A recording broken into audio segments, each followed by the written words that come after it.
Okay, right. So, good evening, everybody. So, it's lovely to see you all here online. Oh, there's Natalie as well. Hello, Natalie, I can see you.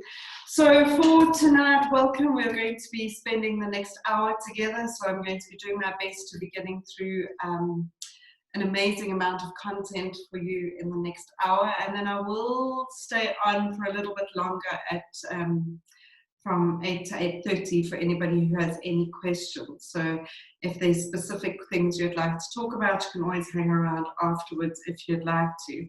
So Eric is my partner. He's online with me and he's going to be managing the chat box. So please feel free to use the chat box.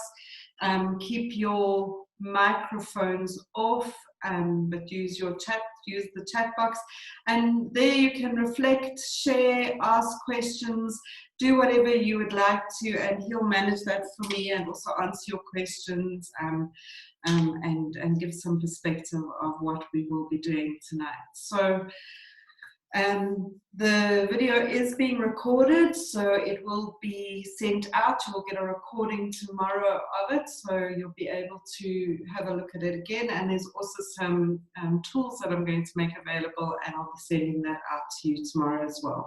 So you'll be able to get all of that. But please feel free. The chat box is not recorded. That is something that is for our use here tonight. And given that you're here live, you get a chance to really process and integrate and think about things and use this as a chance to give your input into what is going on.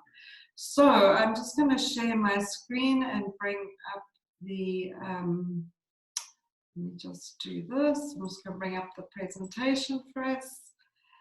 And then we can get started with the content for tonight.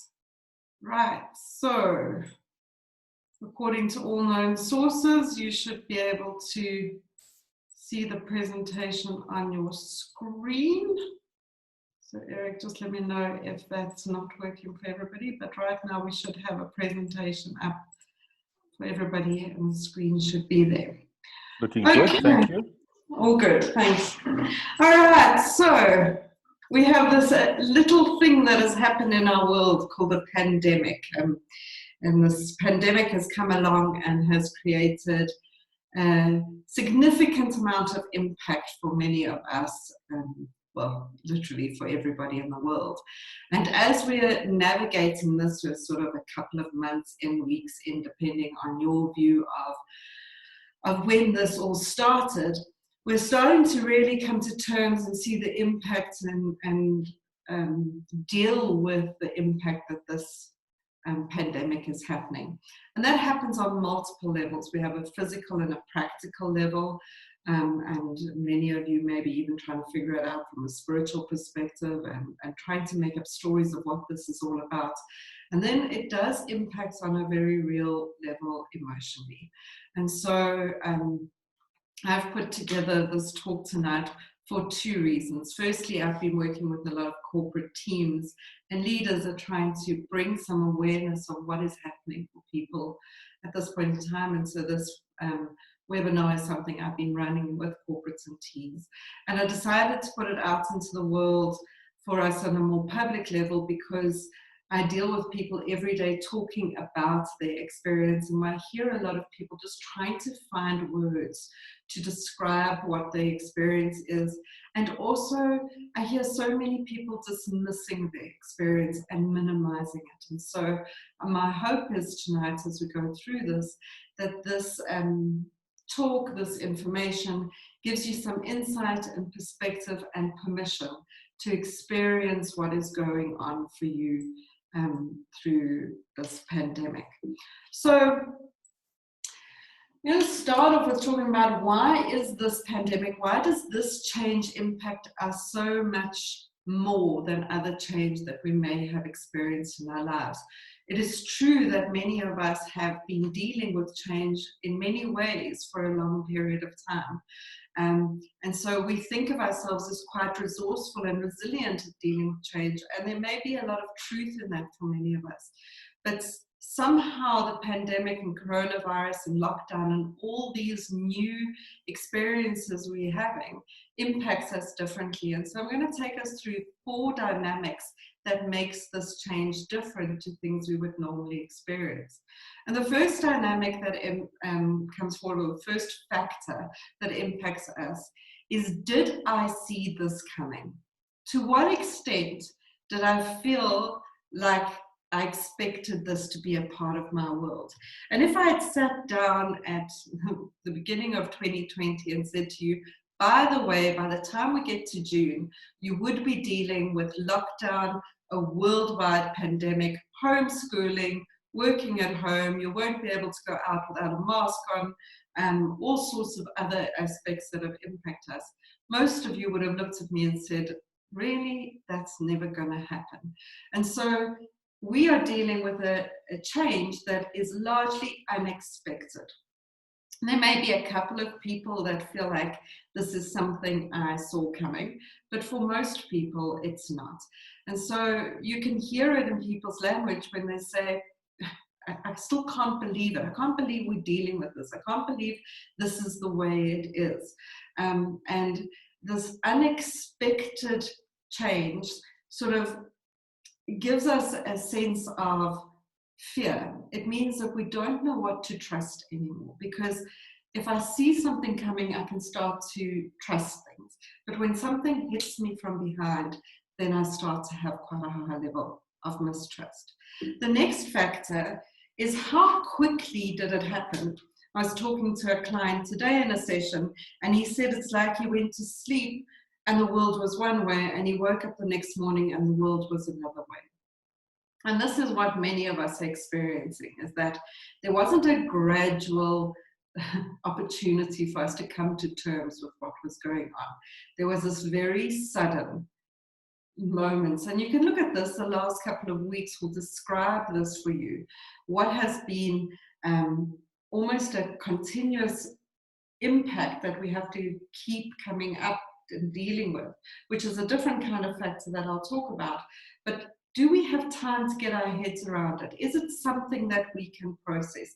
Is it something that we can ready ourselves for?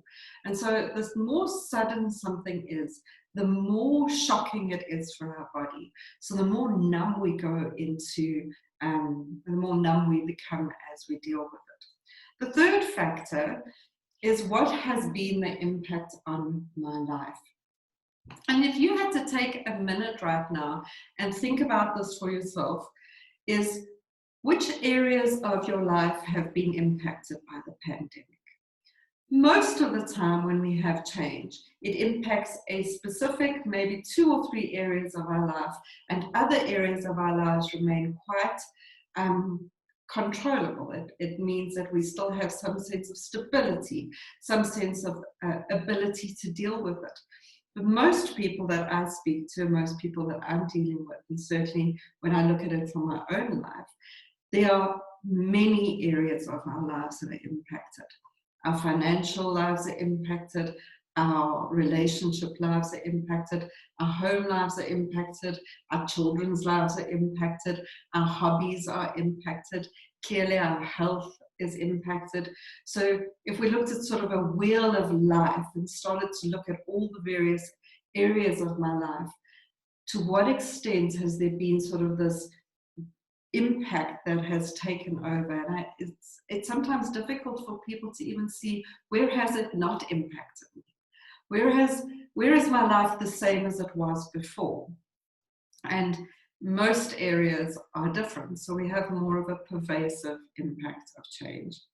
And then lastly, we've got, to what extent is this a once-off thing that I can come to terms with and deal with it? And to what extent is this perpetual? It just continues to keep coming. And we had an announcement last night here in South Africa where we are now moving to level 3. And that in itself doesn't bring necessarily certainty, it brings more questions. What's allowed now, what's not, what can I do, what can't we do? And with that, how do I handle sending my children back to school? How am I safe in the world? So on and so forth. So there's this continual change that comes up. So mostly we are dealing with an unexpected, sudden, pervasive change that seems to be continual. As we get used to something, something else changes. And we really are just trying to keep up at this point in time. And so you can look for yourself and you can start to notice, where do you fit onto these continuums? Where do you find yourself? To what extent are you more on this side of the continuum?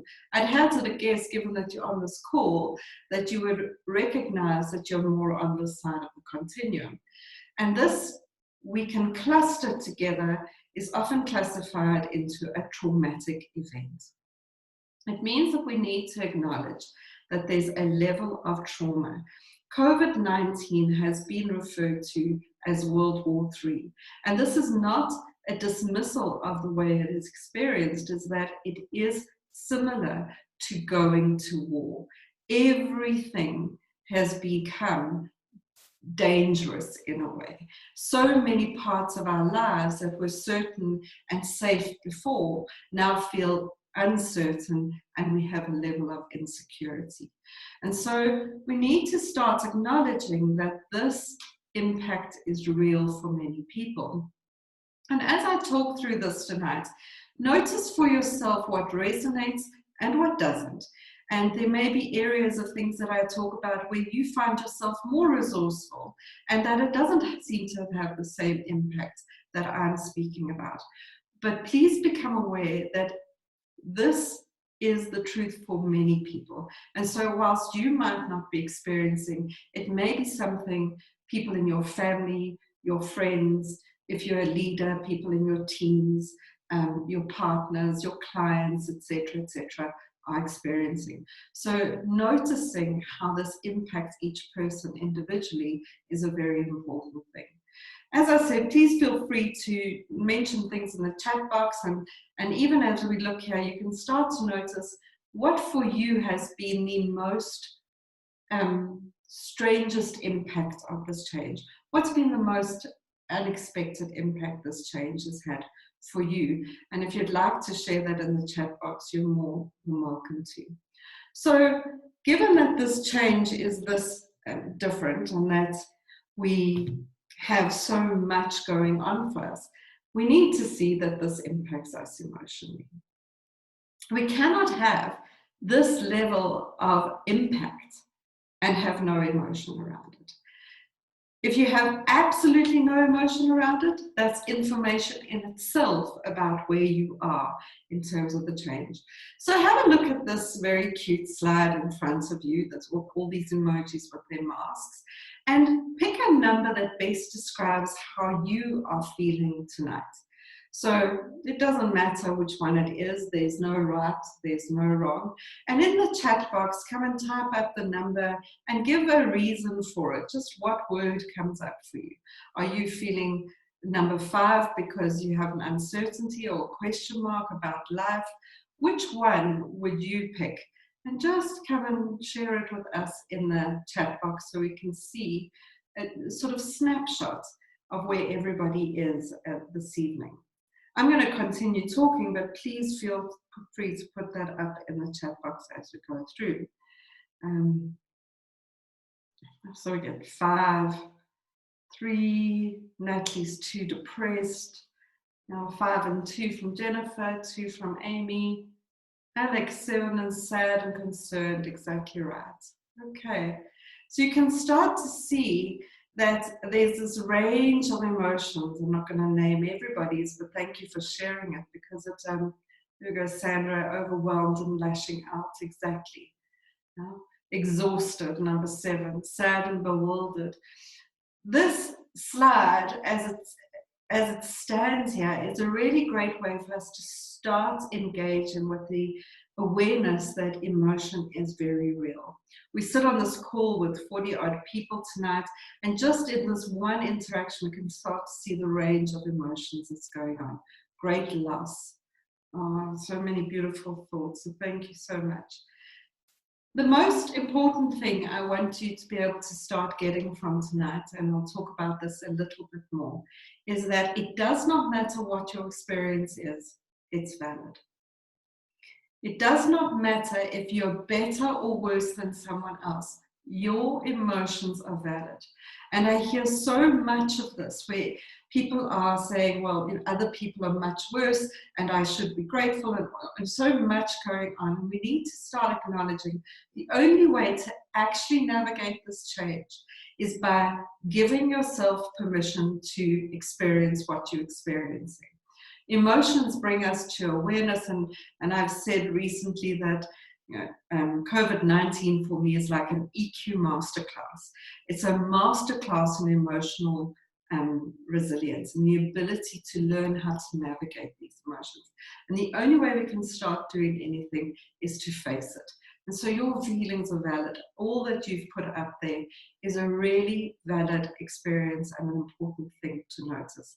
And as we go through this, I'm not going to spend a lot of time on this, but the more we can focus on emotions from the following statements. Firstly, when we can name an emotion, we can say, I'm feeling overwhelmed, I'm feeling frustrated, I'm deeply saddened, I'm pissed off, I'm worried. Whatever we can say it, when you can name it, you can deal with it. And when we can name it without anybody judging it, including myself, we can then allow it to be what it is. That it has permission to exist. That the emotion in itself has value. That it has a gift. It's bringing with it information for me so that I can be more authentic and real with it. I can then express the emotion. What I mean by express is not react. The more I can name it or say it or express it to somebody or some way, which can include journaling, is I can get it out into the world.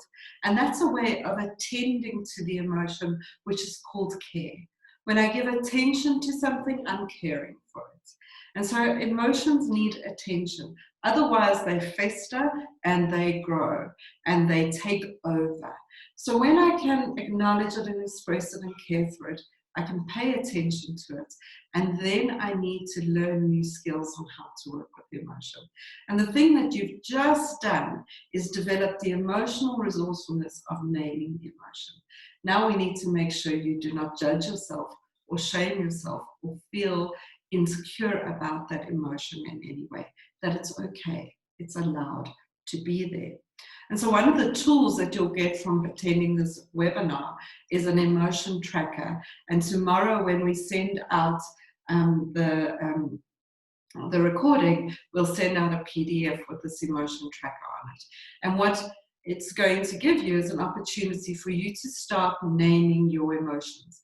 And so you'll see your little mood tracker at the top here, a little key. You get to color those in whichever colors you want. I'll show you an example now.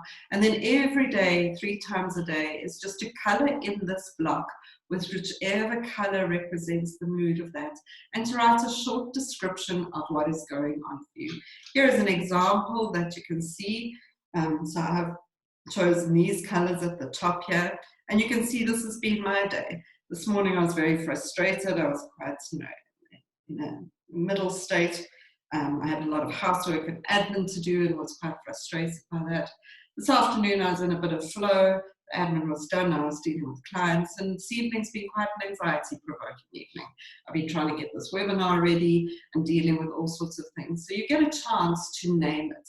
And the important part with naming your emotions on this emotion tracker is giving you permission to just start witnessing yourself, to start externalizing it and naming it. And this is a way of naming it and allowing it and caring for it.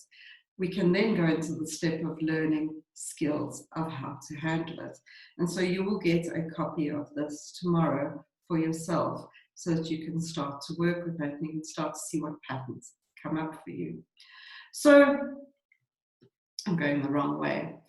If we have a look at the pandemic as a whole, and if I start to give you a bit of a snapshot of what you can expect of yourself and others as you go through these times, as you navigate this time of great change, is if you have a look at this picture on the right, you'll see this roller coaster. And to call this an emotional roller coaster is probably a little bit of an understatement, because what probably is more accurate is I'm on a roller coaster here, and everybody else in my life is on a different roller coaster that keeps interacting with mine. And so we have these multiple roller coasters that are going on. You just have to look at social media to be able to see that as a truth for many people. And this roller coaster has 5 sort of emerging experiences in it. When we're going through the kind of change that we're going through, where we have the kind of emotional impact that we're having, we can see 5 stages. And these stages are not linear. These stages are iterative. That means they move around and they kind of have their own little energy system within it. So first we tend to react to the change, then we tend to cope with the change, we deal with the change, we then start to create, and then we can integrate. What I'm going to be doing tonight is what we do not have enough time to delve into the depth of emotional tools that are available for each of these stages. I'm going to take you through a snapshot of being able to notice where you are in this and where others are. And if there's a need for us to go deeper, we can do that in future sessions. But starting to understand that, please know, I don't react and tick the box and then I'm finished doing that, and then I cope and tick the box and I'm finished doing that, is that I may jump around this. I could experience all of these things in an hour, or I can experience them over time. The best way to understand how time is a benefit of this is that if we think of these all as bubbles, the reaction bubble might be very big in the beginning, and then that might become smaller whilst the coping and dealing bubble becomes bigger. And then over time, the coping and dealing bubble might become smaller as the creation bubble moves from smaller to bigger. But it really is quite a evolving process and volatile process in that way. So, what does reaction look like? What can you understand about reacting? Reacting is when something happens, I have an immediate reaction to it. And when the kind of change that we have seen happens for people, we initially have an experience of numbness. Just go numb. That numbness is a coping mechanism. It is a way, for those of you that have done any spiritual work with me, it's a way of you kind of leaving behind some of what you're dealing with, so you can just face it, that it's too much to deal with, and so I just face it. And it's kind of like an autopilot reaction. As I was saying to somebody, if you can think back to when this lockdown was just being announced, when you walked around the shops, you kind of could see people were in this very sort of zombie-like energy. They were just doing things that needed to be done. And so this is a knee-jerk, just get on with it. I just need to make sure everything happens. And we need to understand that that is important for us in the beginning, but it's not a place to live. To be numb, to just kind of suppress everything because it's too difficult, that becomes a very, very difficult pattern as you continue through it. The next thing that happens when we're reacting to change is we go into a state of denial. Denial has so many aspects to it. Denial is the avoidance of facing what needs to be faced. And so to avoid it, I go and deal with other things. I just go and face something else. I just go and get on with something that I can control. And over time, that denial shifts. One of the ways that we see denial happening is through humor. When the second speech was, the second stage of lockdown was announced, I was sitting in bed, and within 15 minutes, I must have had about 10 or 12 memes sent to me of jokes about the speech. That joking around, that sort of initial knee-jerk sort of humor, is a way of trying to minimize the impact it's having on me so that I can somehow find a way to cope with this and to deal with it. That the minimization also happens through our guilt. And so we see a lot of guilt. I hear this perpetually with so many of my clients, is this sort of, it's so much worse for other people. So I should be grateful for what's going on for me, because it just could be so much worse.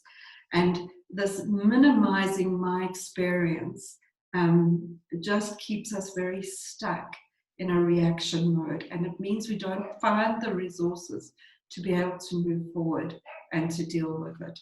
And so we need to become quite aware of when minimization is useful, when it's giving me space to find and time to find what I need to do, and when it is just holding me stuck and keeping me very, very stuck in what is going on.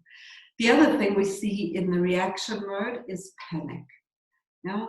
We saw this in so many ways, where panic is the sort of energy of trying to make sure that I can somehow get control over something. We saw the toilet paper. We've seen many things as we now have the shops all opening up again. As alcohol goes on sale, we may have a little bit of interesting dynamics happen for people in going and getting, purchasing alcohol again, whatever it is that we start to see happening. But panic is a way of trying to do something that means I can regain some sense of safety. The challenge with panic is viral. And so panic can spread very quickly. We just need a few people panicking and it starts to become a very widespread thing. And that's why we have the word pandemic. We don't see as much panic happening anymore, but we certainly have quite a lot of denial, and I work with many clients that are still presenting a lot of numb patterns. So then we go into coping. If any of this resonates with you, if you have any questions as we're going along, please feel free to put it in the chat box, and when there's some space for questions, I'll definitely take them and look at your reflections as well. Is we move subtly from reacting into coping. And coping is probably the stage where, if I had to choose somewhere to focus on, it would be in coping tonight, because this is where most of us find ourselves at this point. There's a number of dynamics around coping. The first dynamic around coping is we get busy. It's different to the autopilot.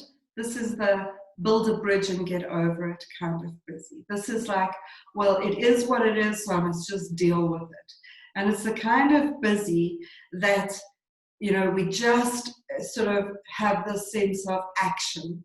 We just need to move our computers to home and get the children set up, and we need to do this, we need to shop, and we need to do these things. And the to-do list becomes longer and longer and longer and longer and longer. And we need to understand that many of us had a very coping lifestyle before COVID-19 hit. Many of us were overwhelmed by busyness before we went into a pandemic, and the pandemic has just amplified that. One of the challenges we've got, though, is most of the things we would do to cope, our coping mechanisms have also been impacted.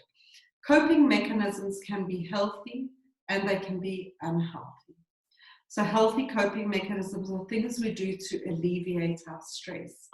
Some of us might have gone for walks in the park, or taken our kids out, or had, you know, a meal out with a friend, or, you know, gone to an art class, or done whatever it is that would be sort of mechanisms for stress relief.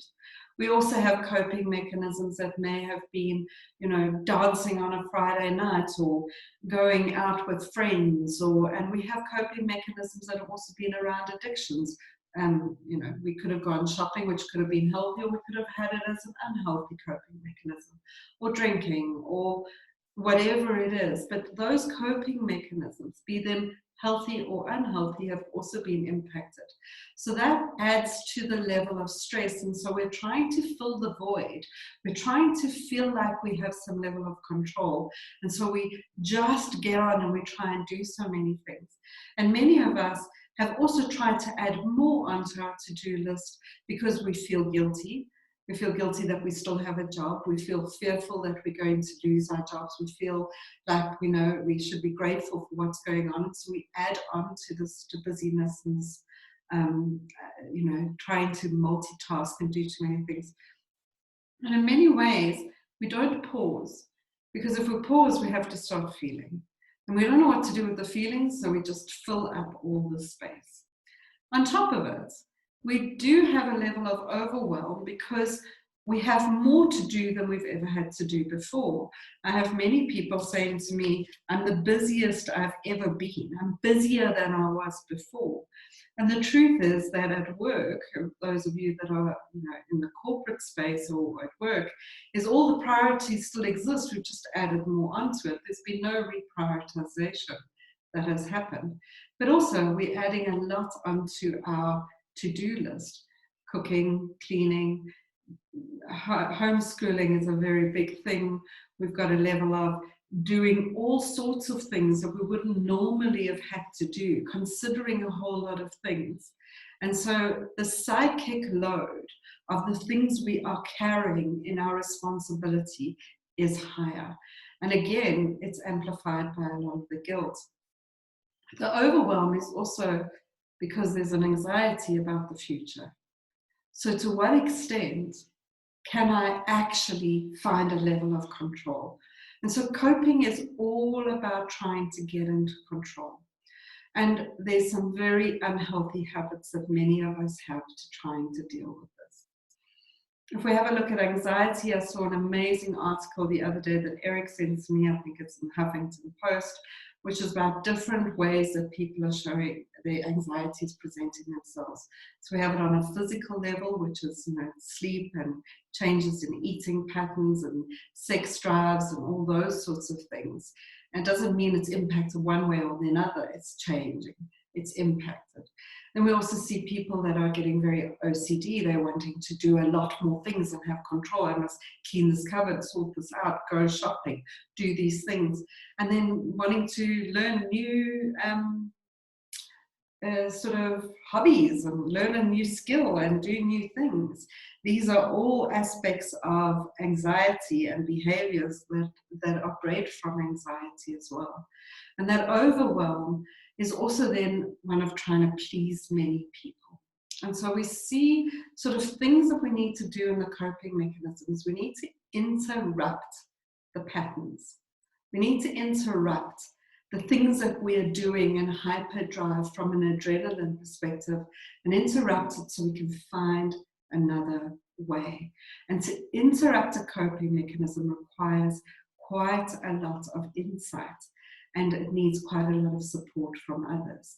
You'll see when I present the program later on that if there is something you're wanting to learn through this, the skill of learning to pay attention, and that's why we gave you the emotional tracker, to pay attention to what needs to be interrupted. And then you can start to create a to-don't list. What must I not do as opposed to do? Within that coping mechanism, we also need to start getting a sense of what do I physically need, emotionally need? What is going on for me? I'll talk a bit more about that now. This overwhelm and anxiety can lead to a lot of fatigue, which happens in the dealing space. I'll get into that now, but you will find people in overwhelm are making more mistakes, more forgetful, can't remember what they're doing as much. And so all these patterns are part of that. And then there is an underlying fear that the economics of this brings a lot of fear. The fear of, are my family going to be okay? Very few people are worried about themselves getting ill, but they are all worried about their family getting ill. The fear of how long is this going to stay around for? And that leads to a lot of anger. And anger is a very strong clue that we're moving into the dealing phase.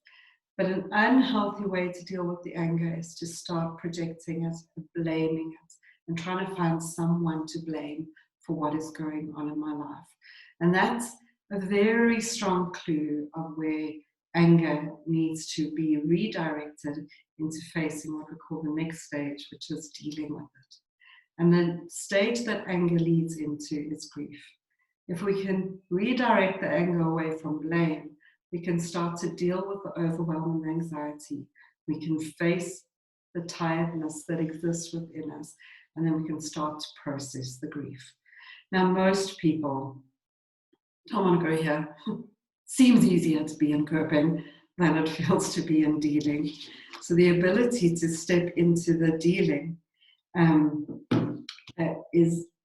it requires space. It requires compassion. It requires kindness. And it requires, to some extent, time. And time is all warped at this point as well. It's very hard to even figure out what day of the week it is. Never mind to find time for myself, time for privacy, time to deal with the things I would normally deal with, time for, just a space to take care of myself. And so this fatigue, emotional fatigue, decision fatigue, physical fatigue, I would say to my son the other day, he said, what do I want him to make for dinner? And I said, I just don't want to have to make any more decisions. Can you just make that one decision for me? And we need to understand, as I bring Brendan up, is that children are going through this too. So my son's 22, he's an adult, but we need to understand children are not immune to these experiences, and they're also absorbing these experiences from their parents and their teachers, and the homeschooling situation is impacting them on this level as well. And so we start to now see this grief, and grief is really important in the process.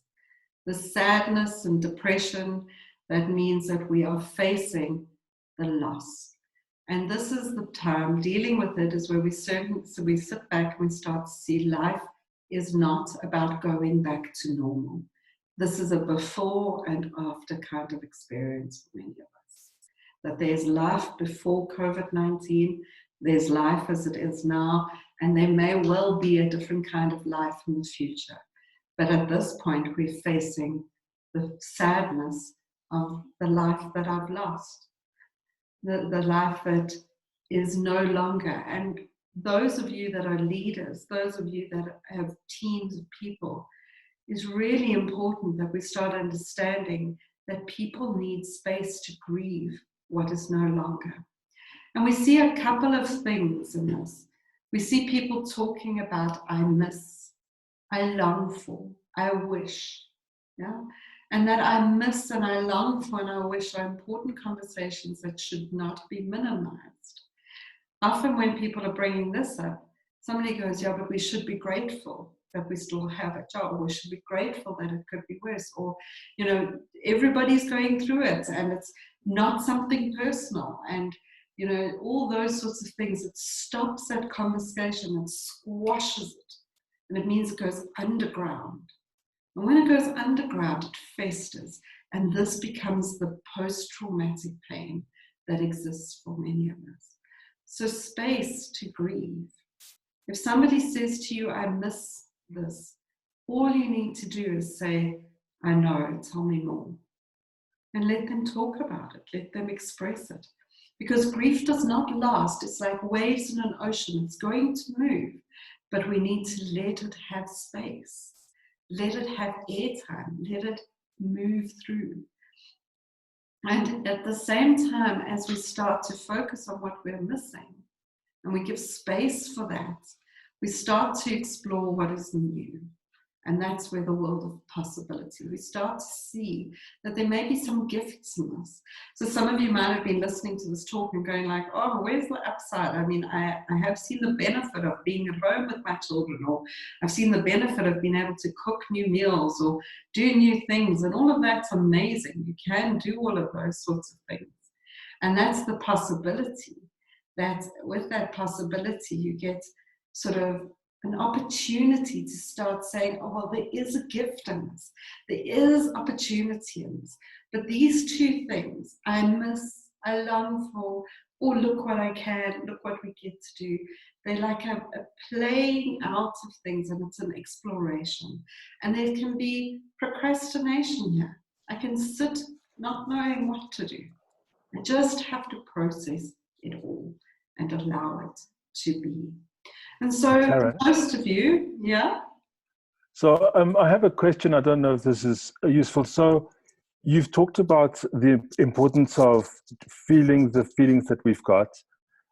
There's for me, there's this idea that I want to get to this create and integrate. There seems to be a progression from I'm trying to fix this. So how do you resolve that paradox between letting my emotions be what they are, and then you said earlier we also want to learn from our emotions, learn how to deal with them better. How do you manage that tension? Go. The tension of wanting to create. The tension of dealing with the emotion, I beg your pardon, the tension of naming the emotion and noticing it and feeling it on the one side, and then on the other side, fixing it, moving towards create and integrate, which seem to be like a better place to be. Yeah. So to describe it in a way is the minute, certainly for me, if I had to answer the question in the way that I would do it, is that the minute I hear somebody saying they want to fix it, they're not in creation phase. So creating phase is not about fixing. Fixing is in this, I'm trying to get away from. It's bad, I shouldn't have it, I don't want it to be there. And so typically when we're trying to act in a way to get away from something, it's a coping mechanism. It's, I don't like it, I don't like feeling this, I just don't want to have it anymore, I must just make it better. That's a very strong clue that we hear. When we actually sit in the creation phase has got this acceptance. It's this acceptance that is on a very different level. It's got this way of saying, okay, I'm okay with all that's happened. What would I like to try? And so it's not a getting away from energy. It's so much more of a navigating towards energy. That I'm okay with what is going on here. I can embrace it. I can feel it. And so the distinction of fixing to creating is a very strong clue of whether we're in this space or in this space. Does that answer the question, Eric? Yeah, that's great. Thank you. Pleasure. So this acceptance here is different to put on my big girl panties and get on with it that happens in this coping space. This is the space where, you know, like everything is just more and more and more and more and more on my to-do list. But this is where I start to see, okay, how do I try and do something that's going to make my life better? If I had to give you an example, if I'm going to be working from home now permanently, or for the next 6 months or foreseeable future, how do I set up my office to work for me, rather than just coping with the fact that I'm needing to? So do I get a chair? Do I set it up? And there's a lot of, I see Mandy's put up a statement around the policies, and I think, I'm not sure if your beloved domestic worker, if you're having to let go of her. I'm not sure if that's what you're referring to. But really, really processing all the anger and the fear brings us to the place of, okay, it's okay, it is what it is. It's not what I want, but it is what it is. It's not what I would have chosen for myself, but it is what it is. And acceptance can't be forced. You try and force acceptance in this stage, it's going to cause a lot of pain. When you try and force acceptance here, people are going to revolt. Acceptance is an outcome to experiencing the emotion. We wake up one day and acceptance happens in layers. That, okay, I can accept that's going on. Okay, I can accept. And you can see we can get stuck here, we can get stuck here, we can get stuck here. So denial, anger, and grief are places where if we don't allow ourselves permission to experience and express it, without fixing it, just honoring it and allowing ourselves to move through it, we will not easily get to a place of acceptance. Oh, I'm sorry, Mandy, that's awful. It's awful. Yeah. So acceptance is something that happens for us in layers. We can allow it, and you can even look for yourself and say, what is becoming easier for me to accept? What are the things that I just can't accept yet? And it's okay, you can accept, you can't accept it. That's just telling you that there's processing to do. What's the loss? And so I'm really going to offer you this. I'm scared of, I'm sad about, I wish it wasn't this way. And to really allow yourself to just notice and express all of that. So Jessie is mentioning, how do I accept something that is out of our control? Well, the first thing to accept is that it's out of your control, is to know, what can I do about it? What can I do about it is I can honor my own experience around it. And that process of surrendering to reality as it is really, it's probably one of the biggest things I see for most of us having to move through, is that we think we're in control of things we're not. There is an illusion of control. If COVID-19 has come along and really highlighted a lot of things that we have no control over. But if we reflect on our lives, we were never in control of them anyway. And so we're coming to accept our own vulnerability and accept our own infallibility and accept our own imperfections and accept our own inability to control life. And dealing with that means that we embrace our humanity. And this is a time of great humanity. It is a time where leaders need to step into leading humanity as opposed to leading process. How do we experiment with a new way forward is all about this place of creation. And being able to create is different to innovate. Innovate is I make something better. Create is I play with something new.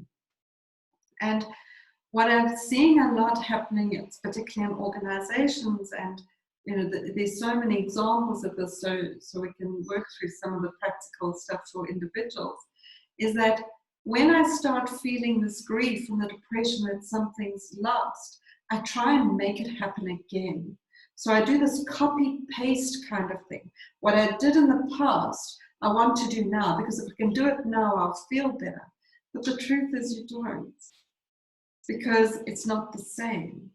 And so we need to kind of feel that it's never going to be the same and start to experiment with what's brand new. And the challenge with experimenting, which leads to what Eric's question was as well, is that if I'm just adding new things to do on my to-do list, that's going to add to overwhelm. Experiment means I'm comfortable to fail. I understand there's no way forward. And the truth is we don't have a roadmap right now. We need to create a new world. We need to create a new life. We need to create new work environments. We need to create new ways of working with our clients and with our friends. We need to find new ways to educate our children. We need to find new ways that allows us to navigate life differently, not only because of the health impact, but because of the economic impact. So we really are in a place of needing to find something new. But you can't force this. And please know, those of you that are trying to force it here, it just adds to the fatigue and the overwhelm. And lastly, we get to the place of integration, where we internalize that I have control over my life and I can thrive in my life and I can enjoy my life. And there's a sense of resourcefulness and renewal and re-energizing that happens. And then we can start to embrace life. Now, I'm going to say something that may be a little bit difficult at this point, like the rest is being easier, I understand. Many people might not have been here before COVID-19 happened. We may have been here already. And this has just amplified many things. And so a lot of past hurts and past wounds, past traumas and past difficulties, stress patterns, and things that we had going on in our lives are amplified right now. And it's a great opportunity for healing if we allow ourselves to learn how to work through these things and move with it and get to this place of true life and thriving that can exist in this moment. So this is the emotional roller coaster that we are on and others are on. before I go into kind of what that leads us to have available, I just wonder if anybody's got any questions or reflections that they'd like to bring up. So if there's something that you want to ask on the chat box, you can do that. And I'll maybe answer one or two questions. But for those of you that have found this to open you up to become aware of, these are the stages that we're going through, is I am going to be offering a sort of emotions masterclass, so to speak, where we'll deal with each of these stages in a dedicated webinar full of tools and practical ways to help yourself and help others with it. If you had to do this one-on-one, I just do not have enough capacity and it gets really, really expensive. So I've decided to offer this. And so these 6 masterclasses are available. I will send the information out to you tomorrow, and it's available at a much more reduced rate. If I do this in corporates, it's at a much higher rate. And those of you that want to do it in corporates, you can contact me separately. But this would be a place of you learning an emotional toolkit, a toolkit full of practical ways to support yourself. And you know, COVID-19 has made it practical and reasonable to do it now, but the truth is these are tools that we need for life, not necessarily only for the life we're in now. Tanya, how can we also help those around us? So Tanya, the first thing that we need to do with people around us is acknowledge that their experience is real for themselves as well.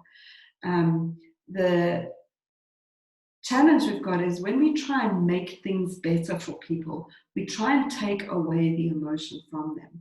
So if somebody is grieving or sad, one of the things we want to do is we want to make it better for them. We want to tell them the upside. We want to give them a sense of perspective. We want to do all of these things. But the most important thing we can do is have profound empathy that their experience is real and create a space to listen. Listening skills are the skills of love. It's the skills of support, and it helps people process things emotionally. When we can listen to somebody's experience without judgment, without interference, without the ability to make it better, we can then help them find their own way forward. So if I came to you and I said I was going through something, and then you said, that's awful, tell me more, and you just listen, I can then ask the question, so what would you like to do now about it? And you'll be amazed people have the resources. When there's this space of love and comfort for people, then people can find ways to move forward. We are so much more resourceful than we believe we are. We just aren't given the space to move beyond our own shame, our own judgment, our own insecurities to find it.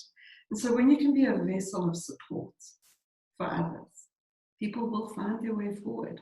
We just have to stop trying to help them. So I'm not sure if that answers your question. Robert, I see you, there's a statement about not liking being in your comfort zone, that you hate being in it. So maybe you can tell me a little bit more there if there's a question there for you. Oh, I'm glad, Frank, I'm glad that that's given you some more insight and awareness of your emotional cycles, and particularly those around you as well. You know, Tanya, the truth of it is that our family stress and anxiety is always challenging for us. The more we allow it to be there, and we do need to learn new tools. So if we go back to the stages, is listening and supporting is there, but the truth of it is we need new tools to deal with things, tools of how to speak, tools of how to listen, tools of what to do with different emotions. Really allows us to have a different way forward. Robert, is there anything you want to add around your comfort zone there? So I will be sending out information around the Emotional Toolkit, how to take the first step out of your comfort zone. Okay, thank you. So that gives me a little bit more insight into what you're talking about. I'm just going to stop sharing this and come back to the larger group here. How do you take the first step into the unknown? How do you move from a comfort zone into a place of creating new opportunity? The first step to doing any of those things is to stop doing what you're currently doing. What I mean by that is very practically, what is one thing you do to keep you in your comfort zone every day? Is that a certain ritual you have? Is that a certain thing that you say to yourself? Is that something that you, a pattern of behavior that you have going on? And the first thing to do is to look at that interrupt, because coping is keeping us in our comfort zone. So how do we interrupt? And permission to interrupt yourself means you need to face the awareness of how much braver you are than you probably think you are. I know that sounds like a strange way for me to answer it, Robbie, but the ability, sometimes I say to many of my clients, well then don't take the step. It's fine. Stay where you are. It's okay. There is no have to, must, or should. You don't have to change it all. You're perfectly entitled to stay where you are. And even as I say that to you, you're probably going to find like a part of you going like, but I don't want to. Like, I don't like it. Cool. Let's find that part. Let's find the part of you that doesn't want it anymore. And let's find that part of you that can give you an instruction. And then we can stop doing one thing and start doing one thing. And that's how we start to take the first step. Anybody else have any questions? I hope that gives you some perspective. Yeah, exactly right. Yeah. Okay, so that brings us pretty much close to 8 o'clock. Margot is saying the more we can place gentle, non-judgmental awareness in those areas of our lives we'd rather avoid, and those places in community that feel dense and uncomfortable, the greater our ability to hold space and heal the collective trauma. Margot, I couldn't have said it better myself. You always have this amazing way of really just succinctly putting things together. Is that I know firsthand, as you all do, we're in a very difficult time, and we're in a time where many people are going through many different things. I have not met a single human being that is not processing deep experiences from this time. Be gentle and kind with yourselves and find ways to learn about the tools. If you choose to do that with me, you can do that, but there are many other ways. Firstly, please do not undermine and dismiss your experience or anybody else's. And the best way to help everyone else is to learn how to help yourself, because then you can become the role model that allows others to learn from you. So that brings us to the end. It's 8 o'clock on the dot, which is amazing for me. I'm probably more amazed than anybody else. But I will send you the emotions tracker and the webinar recording tomorrow, and please feel free to share that with people. It's here as a way of giving support and language to as many as possible. So I will send that to all of you tomorrow. If you want to stay online for a little while, you can. Otherwise, I will be in touch with all of you and sending you lots of love. Namaste. Take care. Nadine's asking if I can repeat the emotions things. So Nadine, it'll all be on the presentation tomorrow, and you can go through all of it. Pleasure, everybody. If anybody wants to ask any questions, you're more than welcome to hang around for a little while. Oh, I'm glad, Caroline. That's awesome. Pleasure, Sandy. Pleasure, Jessie.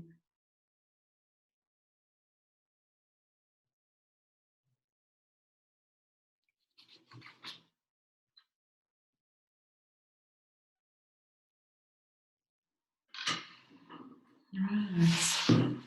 See. Pleasure, Julie. Margot. Love you lots. Pleasure, Bafna. Nice to see you. Nice to see you. I hope you're keeping well. Yeah. So weird knowing that all you guys are here, and with pleasure, Heather.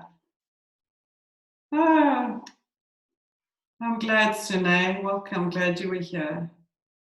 Pleasure, Diane. Pleasure, Nats. Cool. I'm going to stop the recording here.